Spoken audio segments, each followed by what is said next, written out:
Okay, good evening, everybody. Good evening, everyone. Do you see my screen? Yes, sir. Yes, sir. Visible. Okay, good. So, all right. So today I thought we will quickly look at this assignment and then look at the lecture. Okay. So you got your assignment 3, which has a couple of hand calculations.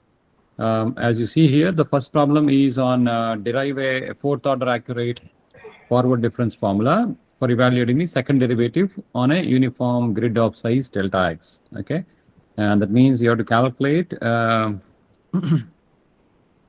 dou square u by dou x square to forward difference formula to fourth order accuracy on a uniform mesh. Okay, on a uniform mesh of size delta x. Okay, that means you're going to make use of I plus 1, I plus 2, and perhaps I plus 4, right? I think that, I plus 1, I plus 2, and I plus 3. Okay, that's what you probably will need to make use of. And then come up with a scheme. So for this, you can either use the Taylor series expansion that we have done, or you can also use the Taylor table. Okay, either of them, and then obtain the final expression. Okay, and then in the second problem, I have given you the first order wave equation, that is dou u dou t plus c times dou u dou x equals 0 for c greater than 0. That means this is a right running wave. Okay, and then there are only first derivative with respect to time and space in this problem. And then you'll use the Euler explicit method, using which I have already given you the discretized equation that is u I n plus 1 minus u I n divided by delta t plus c times u I plus 1 n minus u I minus 1 n by 2 delta x equal to 0. Okay. Now using this, you have to calculate what is the truncation error, right? So to calculate the truncation error, what you would do, you would write this equation for, you would substitute this, the exact solution in the discrete equation, right? The amount by which the exact analytical solution fails to satisfy the discrete equation is the truncation error. So that's what you would calculate, which we have done in the class. Then you look at the consistency. So if the truncation error, you would obtain some delta t, delta x squared, delta t squared terms. As you make them go to 0, does the truncation error go to 0? That's what consistency is. Then to look at the stability, you're going to write an equation for the round off error, right? That means you're going to, from the discrete equation, you're going to write the round off error. So you're going to look at calculate what is the truncation error. Then you're going to calculate whether it is stable or not. And then finally, you're going to look at so that is basically a consistency, not stable or not. This is going to be the consistency part. Okay. And then finally, you're going to look at what is the stability characteristics. Okay. So for identifying stability, you're going to look at characteristics. You're going to look at write the expression for round off error, write a discrete equation, and using this discrete equation, you're going to look at whether your epsilon at n plus 1 divided by epsilon, is it stable or not? Okay, is it less than or equal to 1? From there, you're going to see what is the condition you would obtain, okay, for it to be stable. So that is the second question. Fine. Any clarifications on these problems? I mean, these are pretty similar to what I have worked out in the class.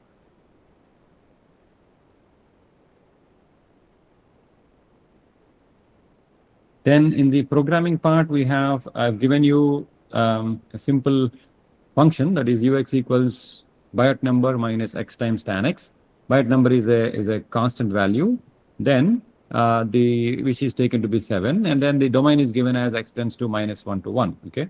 Then I asked you to write a program to compute the first derivative, that is du dx, using first and second order accurate forward difference formula. This is very straightforward. You already know what is the first order accurate formula for first final difference, du dx, that is ui plus 1 minus ui by delta x. I think, excuse me, in the class also we have looked at what is the second order accurate formula, right, in terms of ui plus 1 and ui plus 2 for du dx. So essentially make use of these two and calculate. You already know what is ux at all the x locations. Calculate the numerical value using this formula, du dx at all the grid points. Now using grid sizes of, that means you have to repeat this for different grid sizes. That means 0.1, 0.01, 0.001. Then once you repeat this thing, you also know the exact solution. Exact solution is basically derivative of this thing, right? Biot number derivative is 0. X tan x derivative, you will use the UV formula and then calculate the derivative. And then this U exact minus the U numerical at every grid point is going to give you what is the error, right? That is the truncation error versus the grid size, right? So essentially the grid size is, you know that it is 0.1, 0.01, 0.001. So for these values, we're going to plot how does the truncation error change, okay? We have also discussed this in the class, and you're going to use a logarithmic plot on both x and y axis, so that the slope of this thing is going to give you 1 for the first order accurate formula, 2 for the for the second order accurate formula, and if there is a fourth order accuracy that you have to do, then it will give you 4 and 6, 8, and so on, right? So essentially that is the slope of this particular line of the logarithmic truncation error versus logarithmic delta x, right? That's what you're going to essentially plot. In the programming part, you're going to plot the logarithm of truncation error to the base 10 versus logarithm of the grid size to the base 10, okay? And that's going to give you some plot with some slope 1, 2, 4, something like that, okay? I didn't ask you this. I only asked you the first and second order formula, okay? So that's what you're going to plot, okay? So that is a simple couple of one just simple problem on programming, and then remaining two are the hand calculations, okay? Any questions? Any questions on this, on the assignment before we go into the lecture?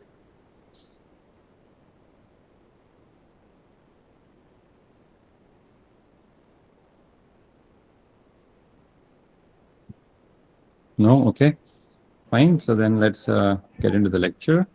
Then one thing is I'll also get you some problems for practice, which you can practice for the upcoming midterm exam, okay? So perhaps maybe I'll get you by tomorrow, so that you can ask me questions if you have any on the practice problems also. Fine. So okay, let's continue the lecture. So we are looking at the order of accuracy in the context of ODEs, right? Order of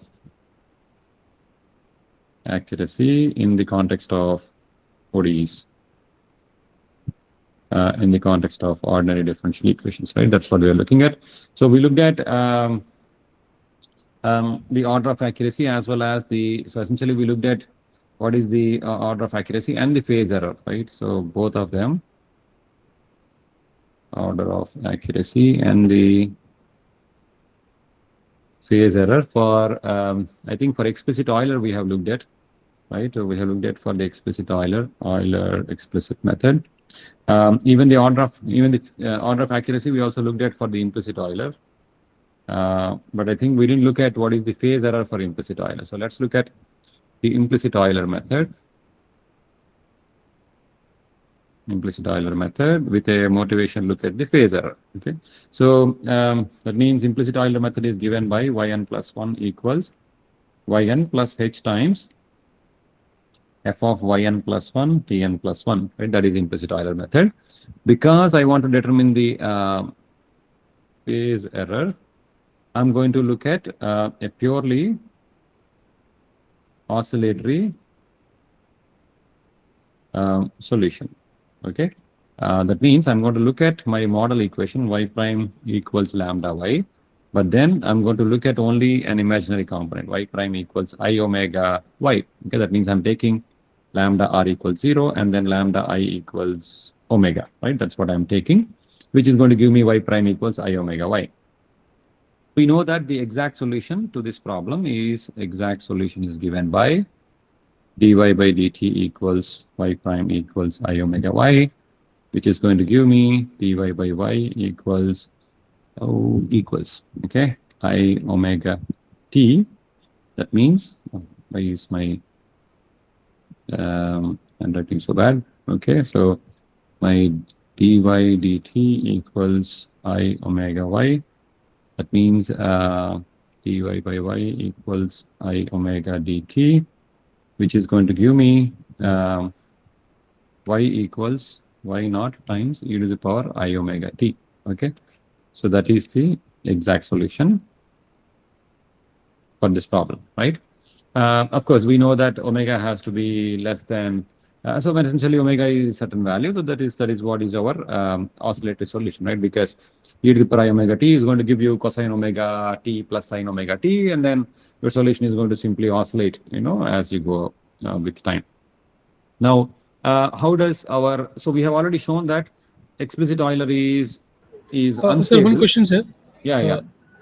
So this I omega value can be anything, sir, if I'm not wrong. Why it should be It is a frequency. It can be anything. Yes. Okay. Yeah, it can be anything. Essentially, your I e power I theta would be cosine theta plus I sine theta. So it's going to be just simply a periodic function, right? Right. Since you use the word like omega should be a particular value, then hence I asked the question. No. Omega can be anything. This is not the amplitude, so essentially it need not be, in any value. Essentially, it is basically an oscillator solution. Yeah. Sure. If I were not there, then it has to be negative value because only then it will get damped. Sure. Otherwise, it will just yes, sir. I got the point. Correct. We'll go to infinity in that way then. Yeah. Correct. Okay, good. Then let us look at how does implicit Euler perform in this case. So that means I'm going to substitute for I omega y, I omega y into this implicit Euler. That means I'm going to write my equation as yn plus 1 equals yn plus h times. On the right hand side, I have I omega y n plus 1. Did I write n plus 1? Yeah, so n plus 1 is what I have. Okay, that means what I'm going to get is yn plus 1 times 1 minus I omega, right? I omega h equals yn, right? That is what I would get when I send it to the left hand side. That means my yn plus 1 equals 1 by 1 minus I omega h times yn. Okay, that means let's say this is your sigma. Then we can write yn equals sigma to the power n times y0, right? This we have already seen, where my sigma equals 1 minus 1 by I omega h, right? That is what I have.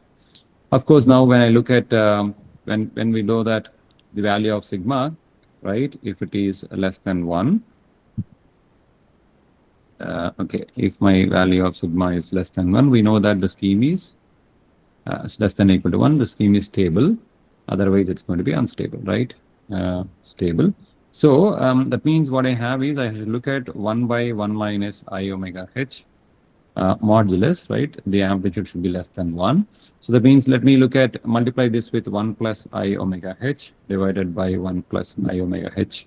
Okay, so that is going to give me 1 plus I omega h divided by a minus b times a plus b, a square minus b square. That's going to give me 1 square. But minus b square is going to give me minus of I square. That's going to be plus omega square h square, right? I have minus I square omega square h square, but I square itself is minus 1. So minus times minus is plus. Okay, so what I have is, I have my sigma equals 1 plus I omega h by 1 plus omega square h square, right? This is what I have. Now, what does this mean? This means that what I have is 1 by 1 plus omega square h square times 1 plus I omega h, right? So, okay, this can be written as, again, this value can be written as, again, amplitude times the phase. That means I can write this as amplitude is 1 plus omega square h square times tan inverse omega h by 1, right? That is a plus ib equals square root of a square plus b square times tan inverse b by a, divided by, we have 1 plus omega square h square. Okay, then this square root and this is square, so square root and the x value, so square of the numerator value, so this can be written as 1 by square root of 1 plus omega square h square into tan inverse omega h. So that is your sigma. Okay, so that is your sigma value. Okay, so this sigma we want it to be less than or equal to 1. But then what you see is that for all values of omega square h square is always positive. If this is positive, 1 plus some positive number is always going to be a positive value. Square root of that is greater than 1. So that means this amplitude, this value is going to be essentially less than 1, right? Essentially, this is in the denominator, we have something greater than 1. So that's why this is going to be, the amplitude is going to be less than 1. That means implicit Euler is unconditionally stable.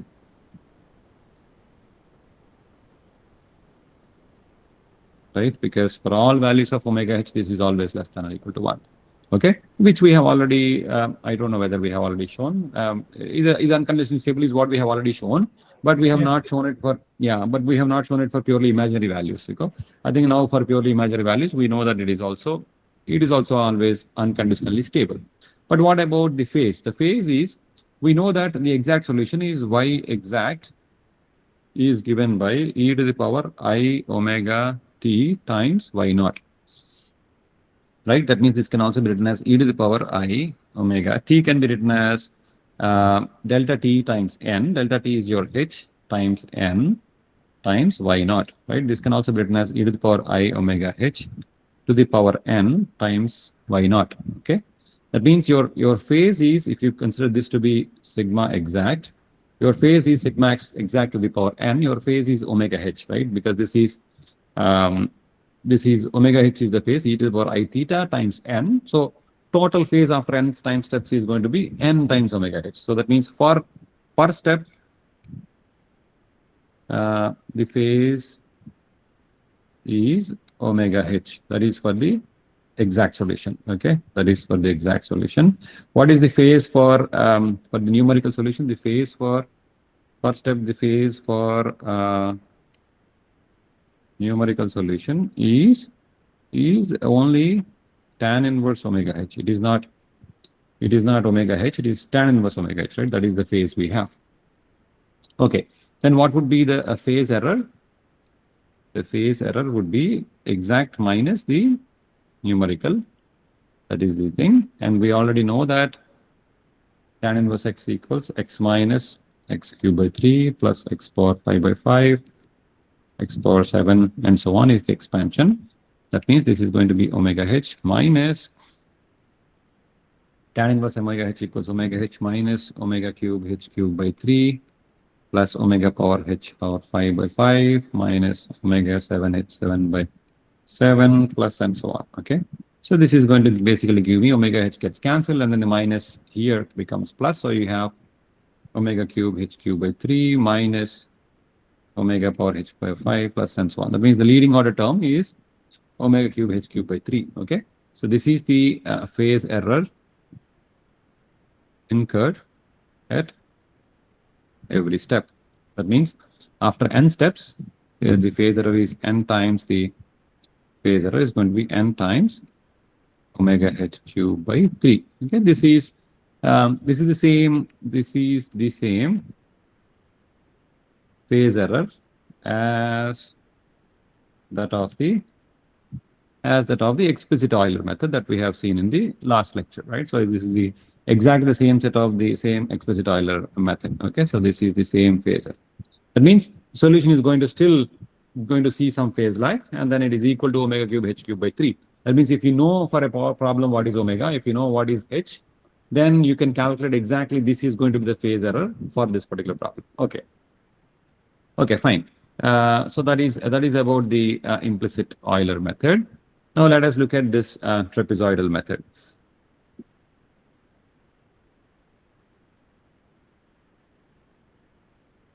So trapezoidal method, we have already shown that the order of accuracy, but I'm going to do it again in a different framework using this formula that we have set up, right? We said alpha power n, h power n by n factorial If it matches up to this thing, then we are going to call n is the order of accuracy, right? That's what we have shown. So I'm going to follow similar steps here. So what is trapezoidal method? Trapezoidal method is essentially given as yn plus 1 equals yn plus h by 2 times f of tn yn plus f of tn plus 1 yn plus 1. Okay, that is what we have. Again, we're going to take the model problem. So before I go to the model problem as a purely oscillator solution, I want to look at our model problem, which is y prime equals dy by dt equals lambda y. Okay, so in general, lambda is a complex variable, lambda r plus I times lambda I. Okay, that's what I have. Okay, then let me plug it in here and then calculate what would be the order of accuracy. That means yn plus 1 equals yn plus h by 2 times f of tn yn is going to be lambda times yn. Similarly, f of tn plus 1 yn plus 1 is going to be lambda times yn plus 1. Now, of course, I don't have any terms in terms of t. We have already neglected them, right? If those were included, then this would have been lambda y plus alpha 1 t plus some alpha 2, right? Or we had alpha 1 plus alpha 2 t, right?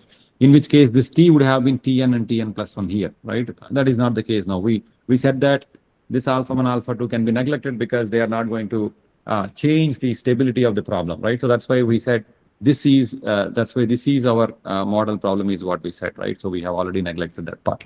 Okay, so if now let us get back to this thing. So what I have is now I can now send this term to the left hand side because it is in terms of yn plus 1 and then leave this term on the right hand side. That means I can write this as yn plus 1 times 1 minus lambda times h by 2. That means lambda h by 2 on the left hand side.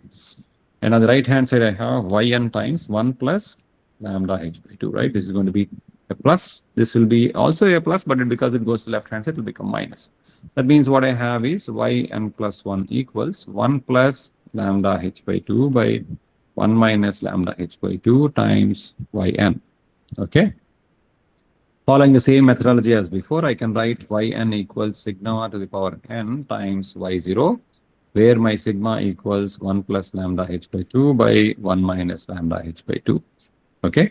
Again, we know that for stability, we want modulus of sigma to be less than or equal to 1. Okay. So that means let me write my sigma. Sigma equals 1 plus lambda r h by 2 plus I lambda I h by 2. I introduced what is lambda. Lambda equals lambda r plus I lambda I. That's what I have written. And then here is going to be 1 minus lambda r h by 2 minus I times lambda I h by 2, right? That is what I have. Okay, which is basically nothing but there is some a plus ib in the numerator and then there is some a minus ib in the denominator. This can be written as, each of them can be written as some a e to the power I alpha divided by b e to the power I beta. That means because I have a complex number, I can always write it as amplitude times e to the power I phase. So that means the numerator complex number, I'm writing it as a times e to the power I alpha. The denominator, I'm writing it as b times e to the power I beta, where a and b is what I have to now calculate, where a is the amplitude for the numerator, that is going to be square root of 1 plus lambda r h by 2 whole square plus lambda I h by 2 whole square. Okay, and alpha happens to be the phase, that is tan inverse of the imaginary number divided by the real number. That's going to be alpha equals tan inverse of lambda I h by 2 by 1 plus lambda r h by 2. Okay, that's what I have. Similarly, for the denominator, I can write b, the amplitude, to be equal to 1 minus lambda r h by 2 whole square plus minus I lambda I h by 2. So this essentially is going to be minus lambda I h by 2. That's going to be lambda I h by 2 whole square. Okay, because it's a square quantity. Similarly, beta equals tan inverse of minus lambda I h by 2 divided by 1 plus lambda r h by 2, right? I have a minus here, minus times this divided by, oh sorry, 1 minus, right? So this is 1 minus, right? Same as what I have written here. Okay, so that is 1 minus. So these are alpha and beta, which are the phases, and these are a and b, which are the amplitudes. Okay, Now we know that alpha and beta do not contribute to anything related to amplitude. Amplitude is completely controlled by A and B. That means I have to look at what is the ratio of A by B. Is it greater than 1 or less than 1 or equal to 1? Okay. That means I'm looking at what is the fraction A by B. A by B. So I can simplify this thing. So I can simplify my sigma, which is equal to A times e to the power I alpha times B e to the power I beta equals A by B times e to the power I times alpha minus beta. I take this e to the power I beta to the numerator. That's going to give me A by B e to the power I times alpha minus beta. Then what is the factor A by B? So this is nothing but what I have here. Okay, so that is going to be square root of 1 plus lambda r h by 2 whole square plus lambda I h by 2 whole square divided by square root of 1 minus lambda r h by 2 whole square plus lambda I h by 2 whole square. Okay, times e to the power I times alpha minus beta. Okay, so this is my sigma. Now let us see if this is actually stable or unstable and so on. But we know that we are only interested in problems for which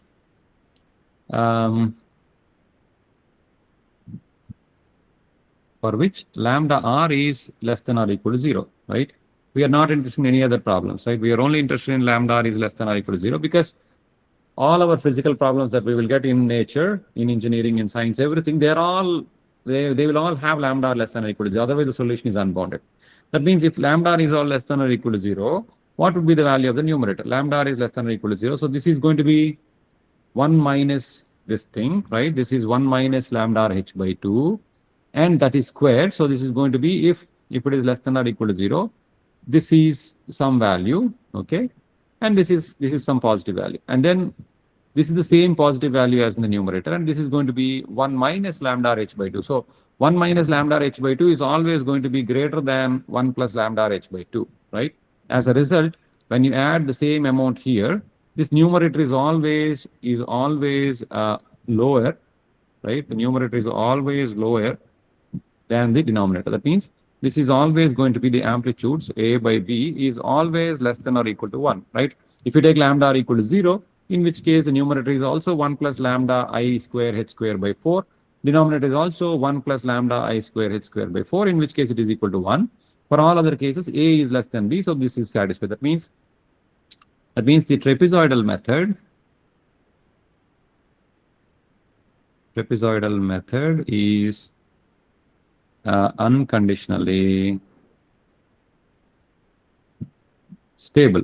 So this is also unconditionally stable, just like the implicit Euler method.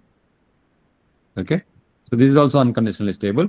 But then we realize that the stability is coming at a very less, the advantage. Okay, we will come back to this thing when we look at the order of accuracy. Okay, so this is unconditionally stable. That means we can essentially take any delta t that we wish, but of course we are again limited by the accuracy. So we don't want it to be inaccurate. So we will take some delta t which will give us accurate result, which will not only be stable but also accurate result. Okay, so that is the thing. Now, what about the order of accuracy? I think that we have not looked at. For that, I can go back and look at what is 1 plus lambda h by 2 by 1 minus lambda h by 2 without worrying about the real and imaginary components. Okay, so I want to look at now, I am done with the stability. I want to look at what is the order of accuracy. Okay, so let me go back and write sigma equals 1 plus lambda h by 2 by 1 minus lambda h by 2. That's going to give me something. Okay, what is that something? So before I expand this thing, I know that the denominator, which is, so I can write this as 1 by, I can write this as 1 plus lambda h by 2 times 1 by 1 minus lambda h by 2. Okay, so I know that 1 by 1 minus x, right? That is for small values of x equals 1 plus x square plus x cube plus and so on. That means I can write 1 by 1 minus lambda h by 2, right? The second component here as 1 plus lambda h by 2 plus lambda h by 2 square plus lambda h by 2 cube and so on. So this is nothing but 1 plus lambda h by 2 plus lambda square h square by 4 plus lambda cube h cube by 8 and so on. Okay, fine. Then I want to multiply this with 1 plus lambda h by 2. So that is my sigma. So that means my sigma equals 1 plus lambda h by 2 times 1 minus 1 by lambda h by 2. That is going to be 1 plus lambda h by 2 times 1 minus lambda h by 2 I have just obtained here. That is going to be 1 plus lambda h by 2 plus lambda square h square by 4 plus lambda cube h cube by 8 and so on. How much is this? This is going to be, if I multiply with 1, all this series, that is going to be the series itself, lambda h by 2 plus lambda square h square by 4, lambda cube, lambda cube 404 h cube by 8, right? And so on.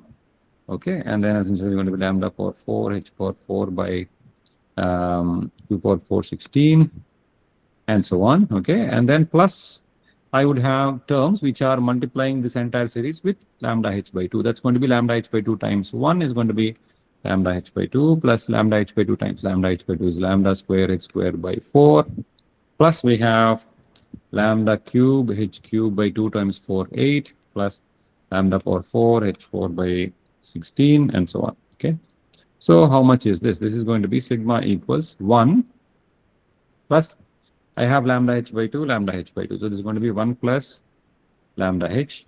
Then I have lambda square h square by 4, lambda square h square by 4. This is going to be lambda square h square by 2, right? I have 2 1/4 add up to 2. Okay, then we have lambda cube h cube by 8, lambda cube h cube by 8. That is going to be plus lambda cube h cube by 4 and so on, right? That's what we have. Okay. But then we know that the exact problem for this is which is y prime equals lambda y. Exact solution is e to the power lambda h, right? Okay, not e to the power lambda h. Yn equals e to the power lambda h times y okay, e to the power lambda h times n times y naught, right? That means we know that the order of accuracy or the exact solution is controlled by e to the power lambda h, which is nothing but 1 plus lambda h plus lambda h square by 2 factorial plus lambda h cube by 3 factorial and so on. Now we see that between these two series, so this is the exact solution, this is the numerical solution.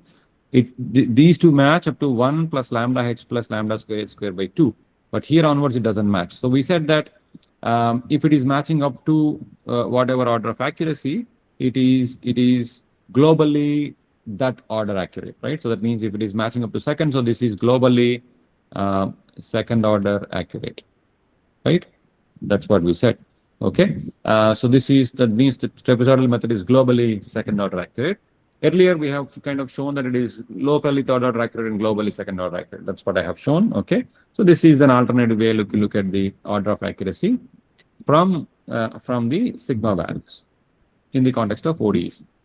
Okay. So we looked at the stability, then we looked at the order of accuracy. Now let us look at the behavior of the trapezoidal method for purely oscillatory solutions. Purely oscillator solutions.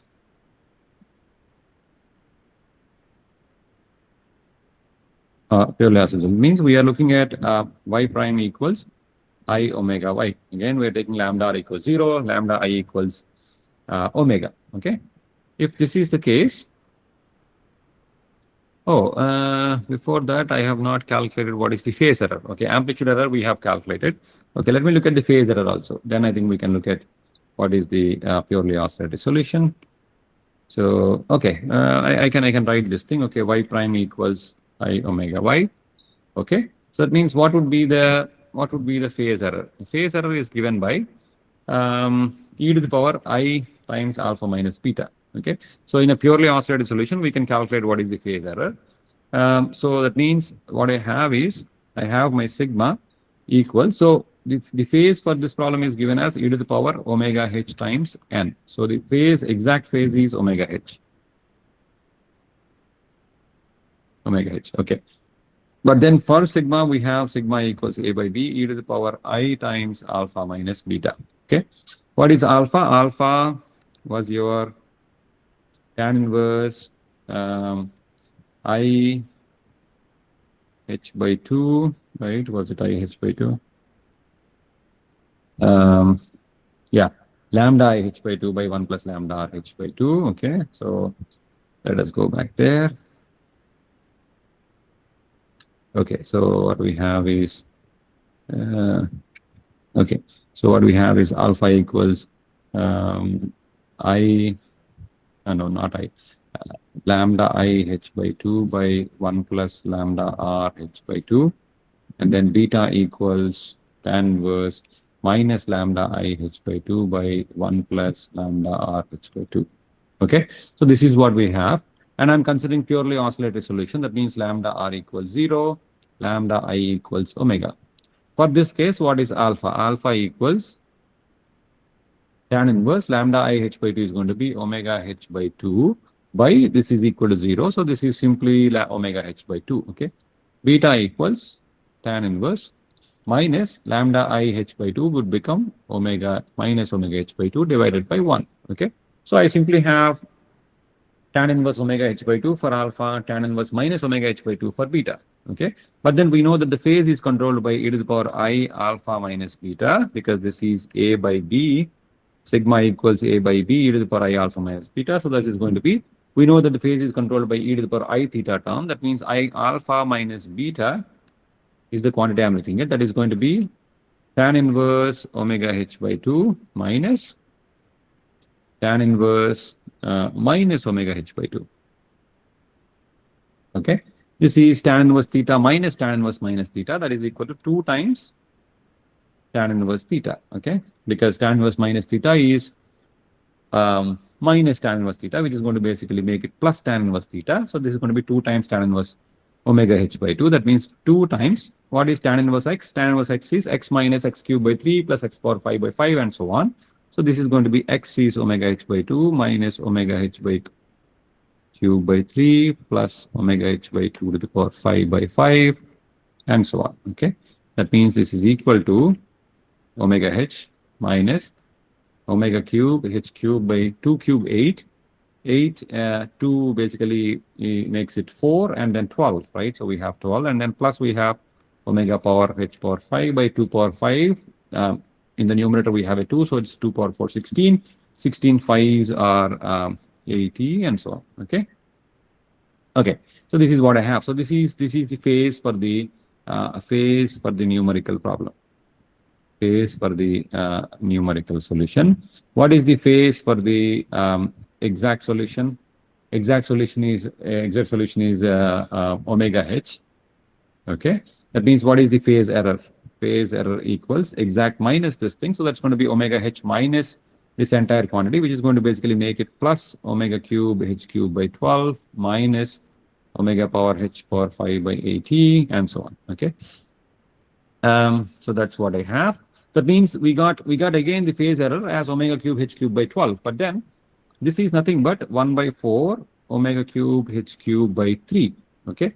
Do you recall where we got omega cube h cube by 3? We got omega cube h cube by 3 in the context of both implicit Euler and explicit Euler methods. You see here.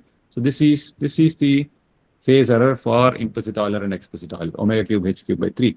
Whereas what we now got is omega cube h cube by 3 times 1 by 4. That means the phase error is 1/4 of the phase error of either the explicit Euler or the implicit Euler. Okay, that is nice because the phase error is now 1/4. It is much smaller than what you would get. That means not only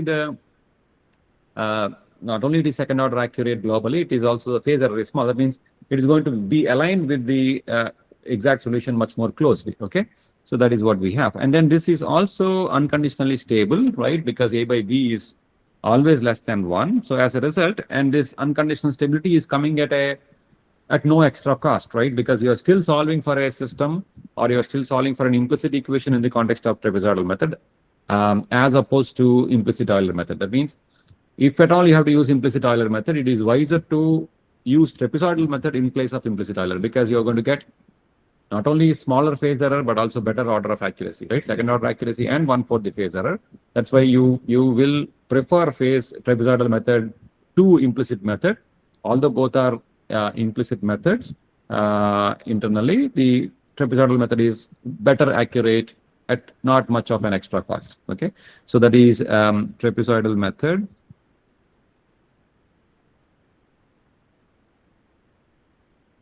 is preferred over implicit Euler, as we will get order h square and phase error is 1/4 of implicit Euler.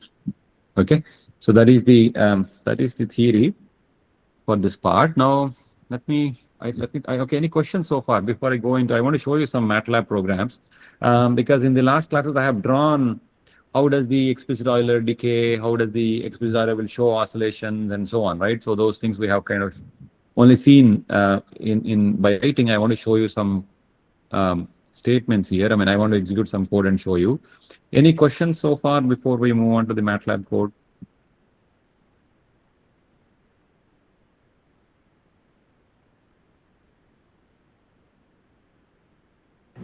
It's okay, sir. Actually, again, things are Sorry? clear, sir. But we have to just things are clear, sir. We have to just review and then come back. Okay, sure. Seems okay, sir. Thank you. Yeah, okay.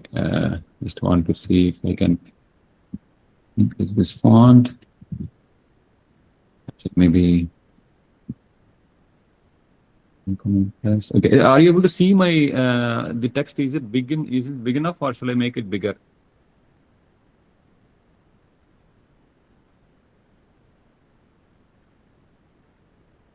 Okay, are you able to see now better?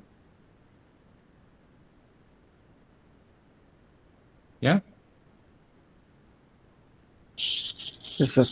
Yeah, this is fine. Okay, so let me look at the explicit Euler method. This is what we have seen yesterday. Not yesterday, last week. So we have this problem, right? dy dt plus 0.5 plus, okay, so we have dy dt plus 0.5 y equals 0. That means equals dy dt equals minus 0.5 y. That means my f of y equals minus 0.5 y. So this is what we kind of wanted to solve. And then with an initial condition that y at t equal to 0 is 1, then we wanted to calculate what is y at t equals 20, right? We want to do so many steps and see. Okay, so we said, and then the h, which is the delta t, came out to be, because this is the explicit Euler method, and then I'm using lambda is equal to 0.5. That means only the real value equals, sorry, lambda equals minus 0.5. So lambda r equals minus 0.5. Lambda I equals 0. That means I have purely real lambda with the negative values for lambda. That is, negative is fine. It's basically going to decay, right? It's going to decay. But then we said the stability for explicit Euler method is 2 by modulus of lambda. That means 2 by modulus of lambda is, this is 0.5, right? Plus 0.5, that's going to be 4. That means my h has to be any value that can be less than 4, right? So you remember, I think if I just write it here. So we said the h value that is equal to delta t should be less than or equal to 2 by mod lambda r. In this case, lambda r is minus 0.5. So this should be equal to less than or equal to 4. That means as long as I take h to be less than or equal to 4, explicit Euler should convert. So I take h equals 1, okay, as you can see here. And then I write a small program here. Okay, so the program is t of t. I basically have taken nt equal to 20. That means I want to do 20 steps, and then t is the time. I'm storing it as number of 20 times. That is nt is the number of values in this array, and then I'm initializing. This is a one-dimensional array, so that's what 1, and then there is nt values in that array, and then I'm initializing everything to zeros. Similarly, y is the solution. I'm initializing all to zeros, 20 values. Then y exact also I'm initializing to 0. So these are not required. I have done it because of, if you do it in C or Fortran, you would initially declare variables, initialize them before you use it. But then this is not required in MATLAB, so this can be skipped. But it is a good choice or a good practice because you're initializing everything to 0. Then t of 1, that means the first time in a sense t of 0, right? Our t of 0 is t of first time step here. So that is first value is stored at 1 is equal to 0. Then y is 1. That means y of 0 equals 1 basically translates to assigning t equal to 0 and then y equals 1 for the first variable. First value is 1, right? Index value is 1. Okay, but don't be, so this 1 basically means that t equal to 0. Then y exact at that location is also equal to 1. Okay, then I want to loop over 1, I equals 1 to nt minus 1. Okay, I'm moving from 1 to number of times minus 1.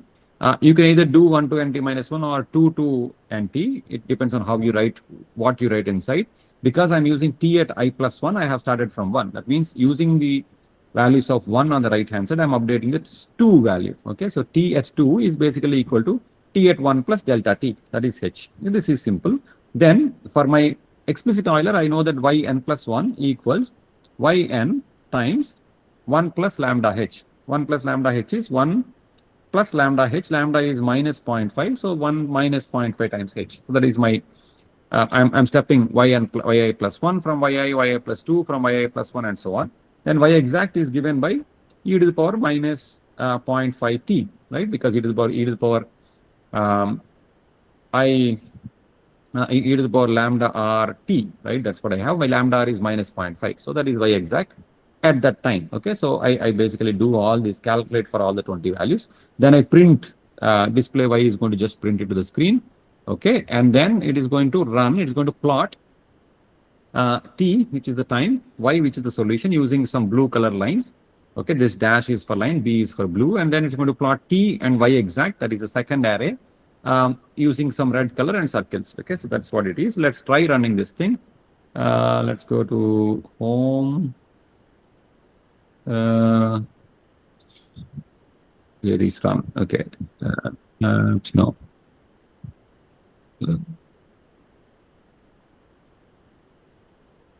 I can do F5.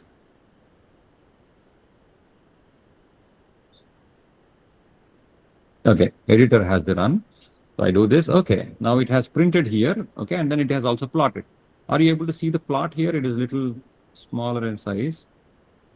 Are you able to see it properly? Okay, so it starts with 1.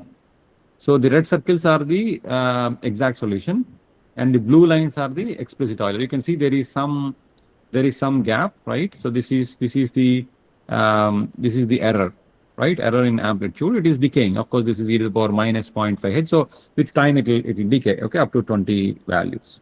Fine. This is expected. Okay. Okay. Any questions on this, on the program or on the output for the explicit Euler method for h equals 1, delta t equals 1? This is what we have also drawn in the last class, right?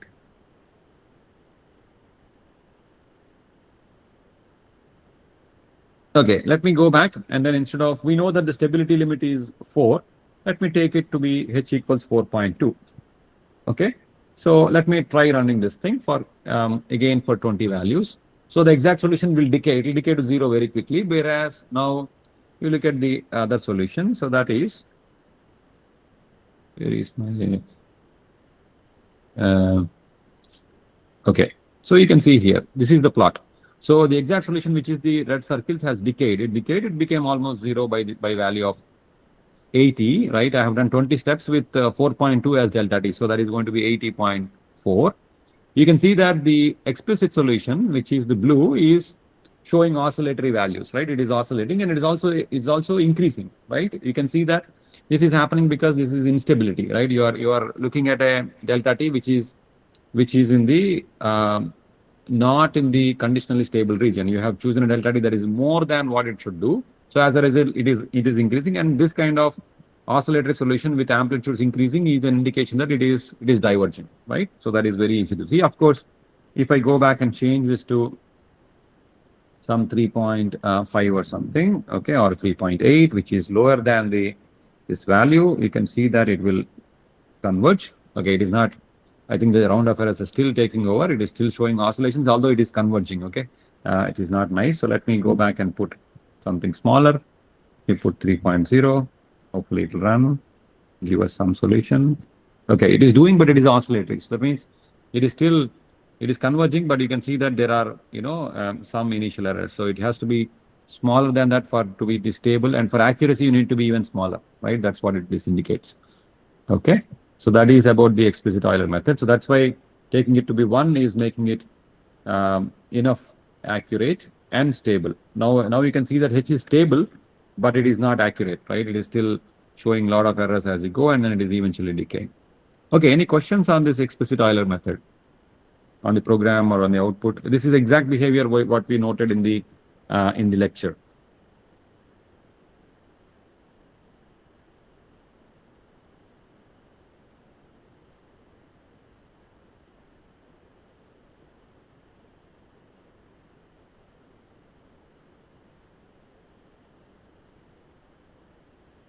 No questions?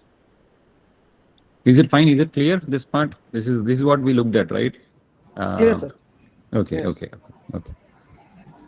I thought it will be useful to show the MATLAB program and run it for a couple of different values rather than just looking at the theoretical part of it. Right, sir. Yeah. Okay. Then I have actually similar programs for implicit Euler and for trapezoidal, and I also have similar programs for the purely oscillator solutions. Okay, so which I want to show you, but I think we are out of time, so I'm going to, in the interest of time, stop here. Tomorrow we will look at the other programs as I have discussed, and then move on to maybe look at a couple of sample practice problems for your exam. Then we will go to Rangekutta methods, which are kind of higher order accurate methods for solving ODEs. Okay, for solving first order ordinary differential equations. Okay, any questions? Anybody? Any comments? Anything that you want to add? Sir, actually, sir, this is one of the requests from our side, sir. Yeah. Yeah, sir, the end sum for our subject is around on December 22nd, sir. Exam, huh? Yeah, end sum. Okay, December 22nd, So, okay. 22nd and 21st also we are 21. Having 21 we are having one more exam, sir. So, Okay. so is it possible to prepone your exam to 14th or something nearby the date? Then it will be better for us. To 14th, I am okay with this thing. I am okay with this. Only thing that code office has to agree, sir. That is what if you. Yeah. Correct. If that is what, sir. If you trust them, it will be better, sir. Because. Sure. I can write to them. Okay, because you already have an exam on December 22nd. So 21st. Sorry, 21st. So 21st Sunday you already have an exam. Okay, you can only write on Sundays, is it? Yes. Okay. 14th. So 14th, Sir, which is just to clarify, 20th and 21st are our exams. 20th is slot A, which is failure analysis. 21st is slot B, which is computational methods. But we need to prepone to 14th, sir. That is what I see. Okay. I'll just check with them if we can prepone from 21st December to 14th of December. Okay. Right, sir. Yeah, if they can. Yeah. Our both batches are agreed for that, sir. Okay, so both batches are available. So if Yes. possible, can we move it to 14th of December, our exam, ME5201W? Yes, sir. Yeah. I'll write to them. If there is any possibility, I'll request them to change it. Okay. Okay, sir. Because you It's already just have that an we exam on want a 20th. little bit Yeah. of time between two exams, so that's the reason why. Yeah. I think if you have time, you can easily prepare well and all those things. Yeah, exactly. Yeah. So let's see if I can ask them to move it to December 14th Yes, sir. in place of 21st of December. Yes. Yeah. We have another exam on 20th actually, that is on Saturday. Yeah. Correct. And if that Saturday can be moved to 21st, that would also be helpful, sir. Because it falls on Chidambaram. that, but that is we will discuss with the respective professor actually. Chidambaram, if you ask like that, then it's difficult. Already they booked some slots on that. Either one exam we can prepone it. That is what I'm saying. Okay, sure. Yeah. So we will try to move these computational methods to December 14th. I'll check with them in terms of logistics. So final exam, you have to go somewhere and write, is it? It is not going to be. Sir, if required, we will come to IIT also, sir. That is also we are ready. Sure. Yeah. I'll check with them wherever it is going to be. Okay. And I'll check with them if they can, logistically, they can move it to December 14th. Right, sir.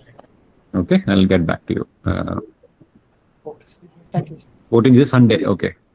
Thank you, sir. You're okay 13th or 14th both, isn't it? Yes, Yes, sir. sir. Yes, sir. Both are okay. Okay. Fine. I'll write with them. All right, guys. Okay, then. Thank you, sir. Sure. Thank you. I'll talk to you tomorrow. Okay. Thank you, sir. Thank you. Thank you. Thank you Thank you, very sir. much. Thank you. Bye. Thank you, sir. Thank you. Thank you, sir. Thank you so much, sir. Thank you very much. Yeah. Bye.